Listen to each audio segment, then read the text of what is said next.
गायत्री मंदिर बेगूसराय में प्रज्ञा युवा प्रकोष्ठ के संचालक मनीष जी, उनके सभी साथी, यहाँ उपस्थित लेट्स इंस्पायर बिहार के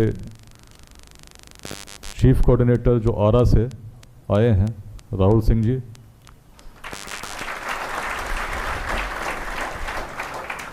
प्रभाकर राय जी, मृणाल भारद्वाज जी, शेखपुरा से आए कृष्णा जी, खगड़िया अध्याय से जुड़े हमारे कोऑर्डिनेटर जो पीछे बैठे हैं नयन जी, वो खड़े हो जाइए नयन जी, बैठे, और सभी प्रिय युवा साथियों, बेगूसराय के स्वजनों, पहली बार निश्चित बेगूसराय के प्रज्ञा युवा प्रकोष्ठ में आना हुआ है, लेकिन गायत्री परिवार से, अखंड ज्योति से, प्रांतीय युवा प्रकोष्ठ पटना से बड़ा पुराना जुड़ाव रहा है।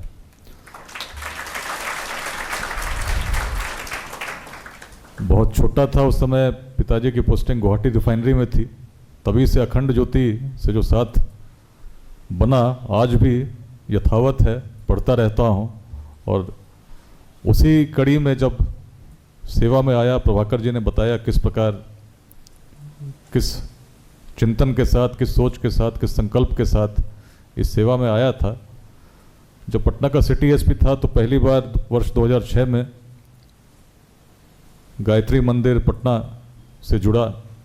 इसी प्रकार से उस समय भी युवाओं के लिए सत्र होते थे, उसमें मैं भी भाग लेता था। उसके बाद जहाँ भी पोस्टिंग हुई, चाहे रोहतास हुई तो सासाराम में भी उसी प्रकार से गायत्री मंदिर से जुड़ाव रहा, बगहा में भी रहा। पिछले वर्ष खगड़िया आए थे तो खगड़िया में भी गायत्री मंदिर निश्चित गया था और आज आपके बीच हूँ। जिस अभियान के बारे में प्रभाकर जी, मनीष जी बता रहे थे, लेट्स इंस्पायर बिहार, आइए मिलकर प्रेरित करें बिहार, इसकी संकल्पना भी प्रांतीय युवा प्रकोष्ठ पटना में ही हुई। वीडियो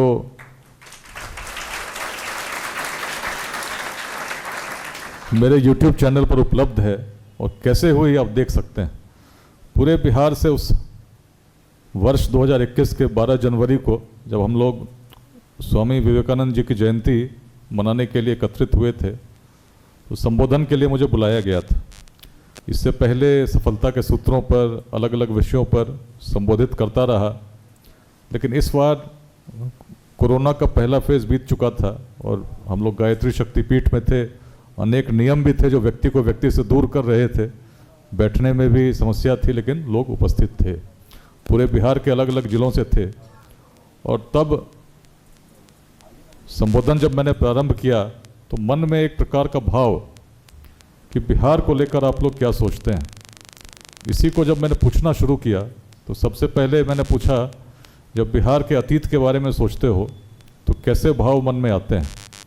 तो हर व्यक्ति जो उस सभागार में था, आप देख सकते हैं वीडियो में, बड़े उत्साह के साथ कोई बताए कि नालंदा विश्वविद्यालय, कोई चाणक्य का स्मरण करे, कोई चंद्रगुप्त का स्मरण करे, कोई बताए कि वेदांत की भूमि थी, महर्षि याज्ञवल्क्य की भूमि थी, यहाँ गार्गी रहीं, मैत्रेयी रहीं, यही भूमि थी जहाँ कभी सम्राट अशोक रहे। बड़े अच्छे भाव, ज्ञान की भूमि, शौर्य की भूमि, उद्यमिता की भूमि। लेकिन तो वहीं जब प्रश्न हुआ कि वर्तमान को देखते हो तब कैसा भाव जगता है, उत्साह एकाएक कम। वर्तमान को देखते हैं तो बड़े चिंता होती है। हम बटे हुए हैं, जातियों में समाज इस प्रकार बटा है कि आपस में संघर्ष कर रहे हैं, पिछड़ गए हैं, बेरोजगारी है, भ्रष्टाचार चरम पर है। तो वर्तमान के जो भाव थे लगभग, और ऐसे में जब मैंने पूछा कि भविष्य बिहार का कैसा होगा, तो सबने कहा कि बड़ी निराशा है कि जब वर्तमान ऐसा है तो भविष्य कैसा होगा। तो अपने गायत्री मंदिर कंकड़बाग, उसी में इस प्रकार से बातें हो रही थी। और तब मैंने पूछा कि कितने लोगों के मन में विश्वास है कि बिहार का भविष्य उज्जवल होगा। तो उस पूरे सभागार में झिझकते हुए 3 हाथ उठे और तीनों से जब मैंने प्रश्न किया कि जब पूरे सभागार में किसी को विश्वास नहीं हो रहा कि बिहार का भविष्य उज्जवल है, तो आपके मन में इस प्रकार की भावना कैसे जगी? और तीनों का उत्तर वही था, जब हमारे पूर्वज उस समय जब संसाधन नहीं थे, मार्ग नहीं थे, आज की तरह सूचना के तंत्र नहीं थे, तब ऐसा कर सकते थे, अखंड भारत के साम्राज्य को स्थापित कर सकते थे। यूरोप में ऑक्सफोर्ड और कैम्ब्रिज की कल्पना से बहुत पहले नालंदा और विक्रमशिला को स्थापित कर सकते थे। तो क्षमता तो हम में है, उन्हीं पूर्वजों के हम वंशज हैं, क्षमता तो है, लेकिन हम क्षमता भूल गए। यदि उस क्षमता को हमने स्मरण कर लिया, उसके अनुसार आचरण हमने करना प्रारंभ कर दिया, निश्चित हम बदलेंगे, युग बदलेगा।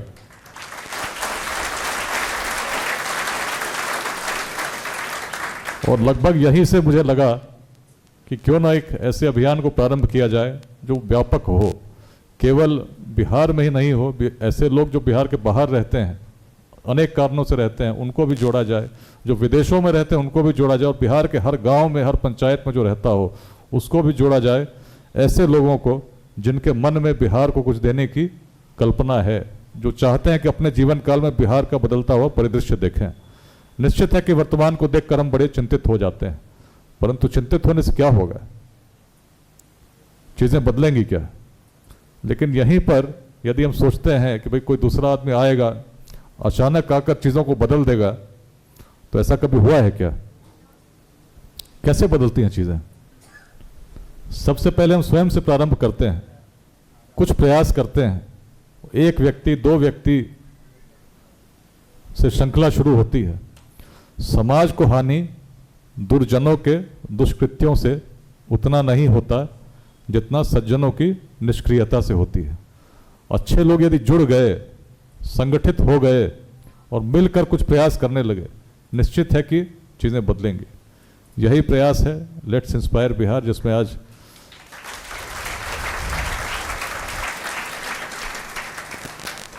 लगभग 62,000 लोग डायरेक्टली व्हाट्सएप के ग्रुप से जुड़े हैं। अनेक लोगों को हम लोग जोड़ने का प्रयास करें। स्वैच्छिक अभियान है, ऐसा अभियान है जिसमें हम लोग प्रयास कर रहे हैं कि लोग जुड़ें और बिहार को कुछ दें। महिलाएं भी बड़ी संख्या में जुड़ी, अलग अलग जिलों में। जैसे निःशुल्क पाठशाला प्रज्ञा युवा प्रकोष्ठ की है, वैसे ही उसी रूप में गार्गी पाठशाला चल रही है, जिसमें महिलाएं पढ़ाती हैं गरीब बच्चों को, वैसे बच्चों को जो बस्तियों में रहते हैं, वंचित हैं। प्रयास वही है कि समाज समतामूलक तभी होगा जब जो सक्षम हैं उनके द्वारा उनका सहयोग हो जिनको आवश्यकता है। इस अभियान की परिकल्पना क्यों हुई?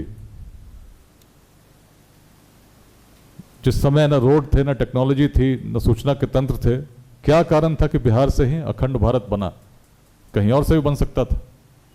यदि इस भाव को हम समझ गए कि जब कुछ नहीं था तो हम क्यों उत्कर्ष पर थे, तो निश्चित है उत्कर्ष पुनः प्राप्त होगा। और उत्कर्ष का कारण क्या था? कहीं और से तो हो ही सकता था, विश्वविद्यालय कहीं और भी बन सकते थे।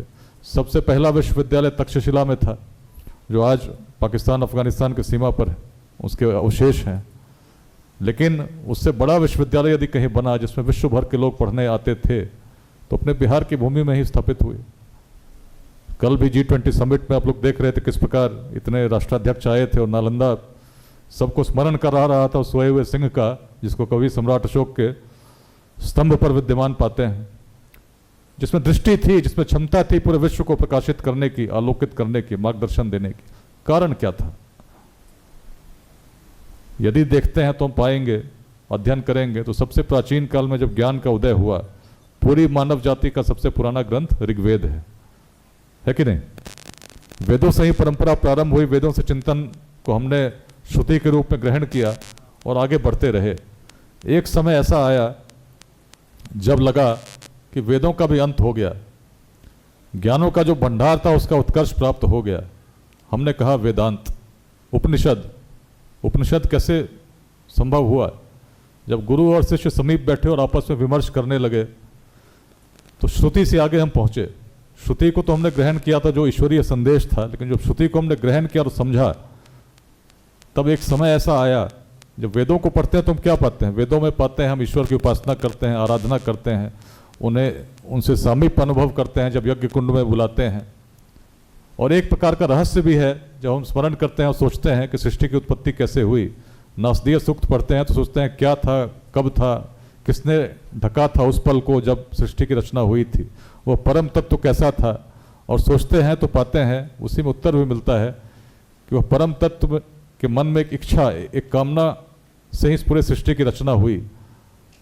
लेकिन कहीं ना कहीं यदि हम देखें तो उस परम तत्व को अपने से हम दूर भी पाते हैं। हमें लगता है कि परम तत्व जो था जिसने सबकी रचना की, हम में है या नहीं, इस प्रकार का एक द्वंद्व है। हम कहते हैं दूर है लेकिन समीप पे दिखता है, लेकिन वास्तविक परिणति तब हुई जब बिहार में ऋषि ने कहा ओम पूर्णमदः पूर्णमिदं पूर्णात् पूर्णमुदच्यते पूर्णस्य पूर्णमादाय पूर्णमेवावशिष्यते। जो पूर्ण था पूर्ण ही रहता है, पूर्ण में विलीन हो जाता है। The complete remains complete and goes back to the complete. यही मंत्र इस पूरे अभियान का आधार है। यही मंत्र ऐसा मंत्र है जिसको यदि हमने ग्रहण कर लिया तो जीवन में कुछ भी असंभव नहीं। क्यों? यदि किसी व्यक्ति के बारे में कहा जाए तो क्या किसी व्यक्ति को हम पूर्ण कहेंगे? क्या कहेंगे किसी व्यक्ति में हर गुण है, कोई कमी नहीं है? कहेंगे या नहीं? कोई किसी व्यक्ति को जानते हैं जो पूर्ण हो? किसी को जानते हैं क्या? पक्का? कोई व्यक्ति है जो पूर्ण है? पक्का? सोच लीजिए। किसी व्यक्ति को जानते हो, यहां नहीं बैठा हो, कहीं हो सकता है मटिहानी में हो सकता है मंझौल में हो, जो पूर्ण है क्या? या पटना में हो? जो भी व्यक्ति है उसमें कमी है, कुछ ना कुछ तो कमी है ही, तभी तो हम कहते हैं कि व्यक्ति। लेकिन ऋषि की दृष्टि क्या थी? प्राचीन बिहार के ऋषि की दृष्टि थी जो पूर्ण था पूर्ण ही रहता है और पुनः पूर्ण में विलीन हो जाता है। तात्पर्य क्या था? यदि किसी सोने के टुकड़े को हम खंडित करते हैं छोटे छोटे भागों में, तो जो छोटा कण होगा उसमें क्या गुण होते हैं? सोने का। तो वैसे में कितने लोग सुने हैं कि हर आत्मा में परमात्मा का अंश है? कहते हुए या मान सुने हैं ना कि हर आत्मा में परमात्मा का अंश है। सुने हैं कि नहीं सुने हैं? और यदि सुने हैं और मानते हैं कि जो कहने वाला था झूठ नहीं बोलता है, हम में भी उस परम शक्ति का अंश है, तो परम शक्ति के गुणों को यदि स्मरण करेंगे, जो परम तत्व है उसकी क्षमता क्या है? अनंत। परम शक्ति की क्षमता को न किलोमीटर में न किलोग्राम में बता सकते हैं क्या? असीम, अनंत। और यदि असीम और अनंत का एक तत्व, अंश आपके अंदर स्थापित है, विद्यमान है, तो आपकी क्षमता क्या हुई? असीम को हम कितना भी विभाजित करेंगे तो छोटा जो अंश होगा क्या होगा? इन्फिनिटी को कितना भी डिवाइड करोगे क्या निकलेगा? तो वैसे में हर व्यक्ति जो यहां बैठा है, बरौनी कॉलेज में बैठा है, कहीं बैठा हो, उसकी क्षमता क्या हुई? असीम हुई ना। और जब असीम शक्ति का स्वामी कहे कोई लक्ष्य कठिन है तो क्या कहेंगे? जिसकी क्षमता असीम हो उसके लिए कोई लक्ष्य कठिन है क्या? तभी तो स्वामी विवेकानंद ने कहा कि जिसके अंदर समस्त सृष्टि को संचालित करने की शक्ति समाहित हो, वैसा व्यक्ति यदि कहता है कोई लक्ष्य कठिन है तो निश्चित उसने अपने आंखों पर पट्टियां बांध रखी। स्वयं को कमजोर समझना सबसे बड़ा महापाप है। और यदि हम किसी समस्या से पीड़ित हैं, ग्रसित हैं,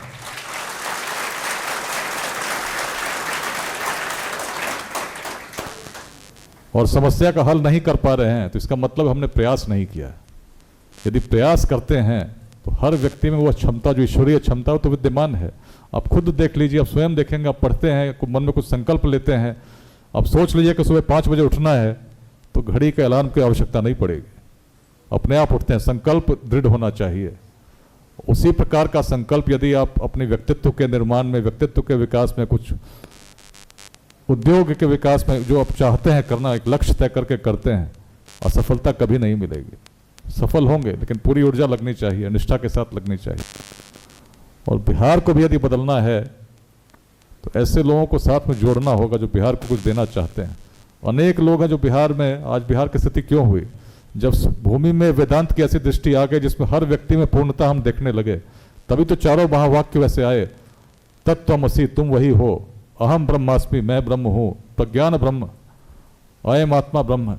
सब में वही दृष्टि, वही एकत्व का भाव, एक मतैक्य का भाव जिस भूमि पे उत्पन्न हुई, वही भूमि तो श्रेष्ठ भूमि के रूप में उत्कर्ष को प्राप्त की। तभी तो बिहार में यदि भेदभाव देखें तो प्राचीन समाज में भेदभाव हर समाज में रहे हैं, भारत में भी रहे, विश्व में भी रहे, लेकिन बिहार यदि आगे गया और बिहार उस रूप में विश्वगुरु के रूप में जाना गया तो कारण स्पष्ट था, भेदभाव से परे हम सोचने लगे थे। मगध के उदय को देखिए तो देखेंगे नंद वंश का उदय हुआ था। नंद वंश सबसे निम्न वर्ग से आता था। उस काल में कोई कल्पना नहीं कर सकता था कोई निम्न वर्ग का व्यक्ति शासक हो सकता है। हम अपवाद प्रस्तुत करने वाले लोग थे, बड़ा सोचने वाले लोग थे। उस काल में कोई कल्पना नहीं कर सकता था कि राजा चुना जा सकता है। लेकिन वैशाली में उस वज्र महाजनपद जिसकी सीमा उत्तर में हिमालय, दक्षिण में गंगा, पूर्व में कौशिकी और पश्चिम में नारायणी गंडक स्थापित थी, 7,707 गणराजा चुन के आते थे, बिना माइक के वैशाली के संथागार में संबोधित होते थे और मिलकर एक मत के साथ अपने गणाधिपति को चुनते थे। कैसा सहयोग रहा होगा हमारे पूर्वजों का, आप सोच सकते हैं। आज इतने लोगों को बिठा दीजिए और कोई विषय दे दीजिए, मतैक्य नहीं होगा। हम विवाद करते रह जाएंगे, विमर्श करते रह जाएंगे, लेकिन सहमति नहीं बन पाती। लेकिन उस प्राचीन काल में बिना संसाधनों के यदि हम कर पा रहे तभी तो उत्कर्ष को प्राप्त कर रहे थे। बिहार में आज आवश्यकता है कि हम पुनः उसी भावना को धारण करें जो कहीं और नहीं थी, हमारे पूर्वजों में थी। जाति संप्रदाय के बंधनों से मुक्त होकर जब तक चिंतन नहीं करेंगे उत्कर्ष को प्राप्त नहीं कर सकते। यदि हम संघर्ष करते रहेंगे जातियों के नाम पर तो एक जैसे साधारण रथ जिसको 4 पशु खींचते हों, यदि चारों पशु अलग अलग दिशा में ले जाना चाहेंगे तो रथ चलेगा क्या? ऐसा रथ चल सकता है क्या? और समाज में यदि हम संघर्ष करते रहेंगे आपस में जातियों के नाम पर, अलग अलग वादों के नाम पर, तो समाज की स्थिति क्या होगी? समाज आगे बढ़ेगा क्या? तो वही दुर्गति तो बिहार की आज हुई है। आज भी आप देखेंगे अनेक लोग हैं जो बिहार में उस प्रकार के संघर्ष को उत्पन्न करने में हर पल प्रयासरत रहते हैं, क्योंकि उनके अपने स्वार्थ उससे सिद्ध होते हैं। लेकिन यदि बिहार का उत्कर्ष चाहते हो तो समझना होगा कि बिहार का मित्र कौन है, शत्रु कौन है।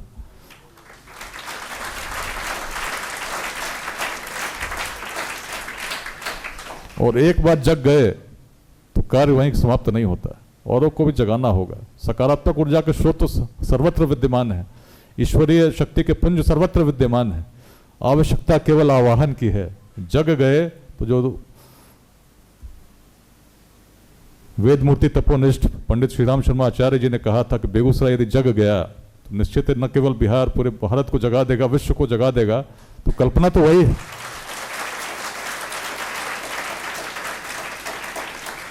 जगने का मतलब क्या है? अपने सत्य को पहचानना, हम क्या थे, हम कौन हैं, हम क्यों हैं।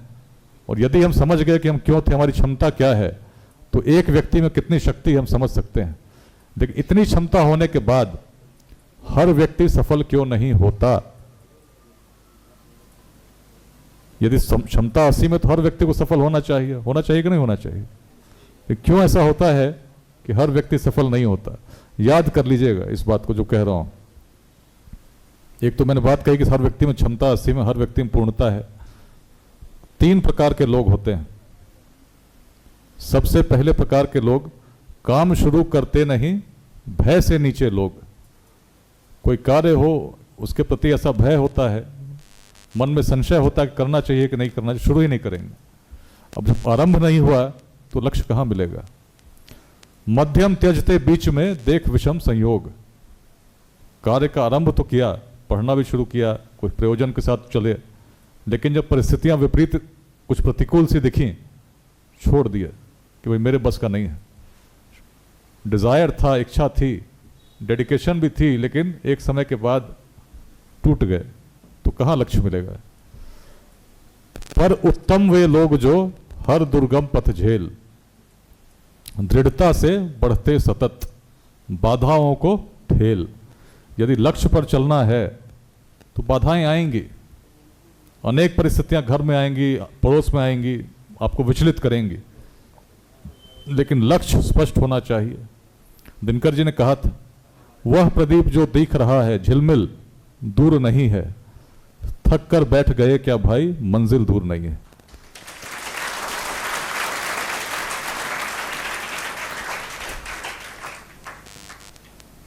दिशा दीप्त हो उठी प्राप्त कर पुण्य प्रकाश तुम्हारा, अनल अक्षरों से लिखा जा चुका है इतिहास तुम्हारा। आकर इतने पास फिरे वह सच्चा शूर नहीं है, थक कर बैठ गए क्या भाई, मंजिल दूर नहीं है।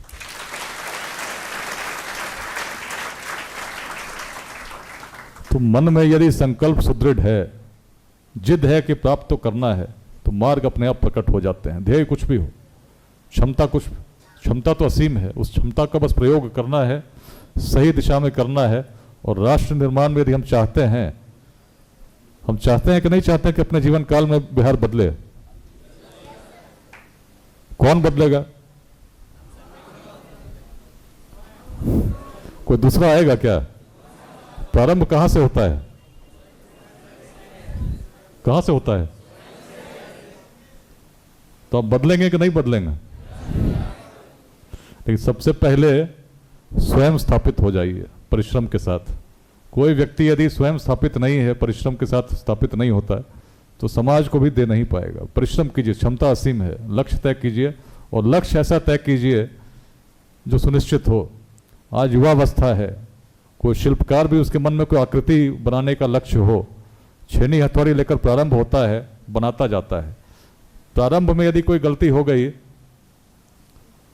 सुधार हो सकता है, लेकिन यदि उस पत्थर ने एक आकृति का कुछ रूप धारण करना प्रारंभ कर दिया और लगभग एक आकृति बन गई, और तब शिल्पकार को लगे कि भाई ये तो जो मैं सोचता था वैसा नहीं बन रहा है, इसमें परिवर्तन करना होगा, तो जिस पत्थर ने कुछ आकृति का रूप गढ़ लिया हो, उस पत्थर को यदि शिल्पकार चाहे भी तो बदल पाएगा क्या? तो युवावस्था के बाद के जीवन का भविष्य जो है कुछ ऐसा ही है। पल पल पर सतर्क भी रहना होगा, मूल्यांकन करना होगा, चिंतन करना होगा, देखना होगा कि जो लक्ष्य को लेकर चले थे क्या वास्तव में अभी भी हम बिल्कुल केंद्र पर हैं, सही मार्ग पर हैं। भटकाव आएंगे, विचलित करेंगे, लेकिन भटकना नहीं है। और इस ध्येय के साथ यदि चले निश्चित सफल होंगे। और बिहार यदि बदलना है तो जो बातें मैंने कही, कोई दूसरा नहीं आएगा, स्वयं जगना होगा। और स्वयं अगर जगते हैं तो केवल स्वयं तक सीमित नहीं रहना होगा। यदि मैं स्वयं तक सीमित हो जाता तो मैं तो आज आराम से पटना में आराम कर रहा होता। क्या आवश्यकता है कि बिहार में हर शनिवार हर रविवार घूम घूम के सब जिले में आईजी हूं, आराम से रहते, घर में सोते आराम से, कौन पूछने वाला है? विरोध भले लोग करते हो कि भाई क्यों घूमते हैं, लेकिन कोई पूछने वाला तो नहीं भाई क्यों आप आराम करते हो। अच्छे काम करोगे लोग विरोध करते हैं, लोगों के मन में लगता है इसका कोई स्वार्थ होगा, निश्चित स्वार्थ होगा। कुछ लोगों ने पूछा आपके क्या स्वार्थ है, क्या करना चाहते हैं? मैंने कहा यदि भूमि का उत्कर्ष चाहना स्वार्थ है तो मैं सबसे बड़ा स्वार्थी हूं।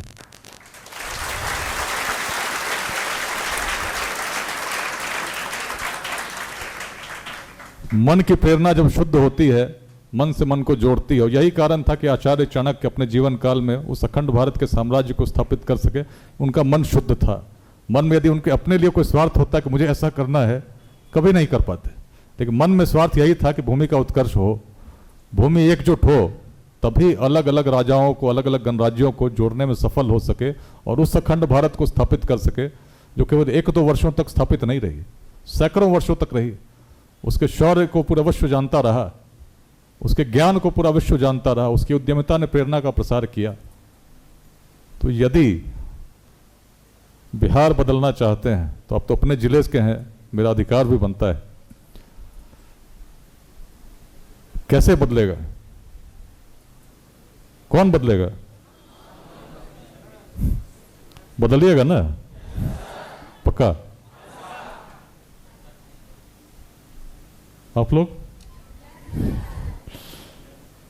इसी बिहार में कभी हमने विदुषी गार्गी व चकनवी को भी देखा है। पूरे विश्व में महिलाओं की आवाज़ कहीं प्राचीन ग्रंथों में नहीं मिलती, लेकिन यदि अपने शास्त्रों को हम पढ़ते हैं तो पाते हैं एक महिला में सामर्थ्य था। जब पूरे भारतवर्ष के विद्वान एकत्रित हुए थे, संतुष्ट नहीं थी, उन्हें लगा कि इनको अब सबसे बड़ा विद्वान चुन रहे हैं, विद्वान है या नहीं, परीक्षा मैं लूंगी। और तब विद्वतापूर्वक उन्होंने चुनौती दी, और तो उसके बाद ही याज्ञवल्क्य को सबसे बड़ा विद्वान माना गया। अनेक परंपराएं हैं, आप आदिशंकर को भी याद करेंगे तो विद्या भारती को हम स्मरण करते हैं किस प्रकार उन्होंने चुनौती दी थी। उस परंपरा के हम वाहक हैं और जिस काल में, प्राचीन काल में ऐसा उत्कर्ष देखा हो, उसका भविष्य कैसा होना चाहिए। तो मैं बोलूँगा, मैं बदलूंगा बिहार। बोलेंगे, मैं बदलूंगा बिहार। ठीक है, मैं करूँगा, समझ लीजिए क्या बोल रहा है। मैं करूँगा अपने पूर्वजों की भूमि का पुनरुद्धार। आइए मिलकर प्रेरित करें बिहार, यही बोलेंगे। ठीक है, मैं बदलूंगा। अरे बेगूसराय में इतनी आवाज।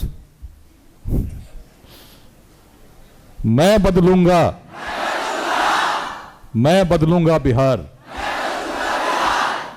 मैं करूंगा अपने पूर्वजों की भूमि का पुनरुद्धार। आइए मिलकर प्रेरित करें बिहार। हम बदलेंगे, युग बदलेगा। धन्यवाद।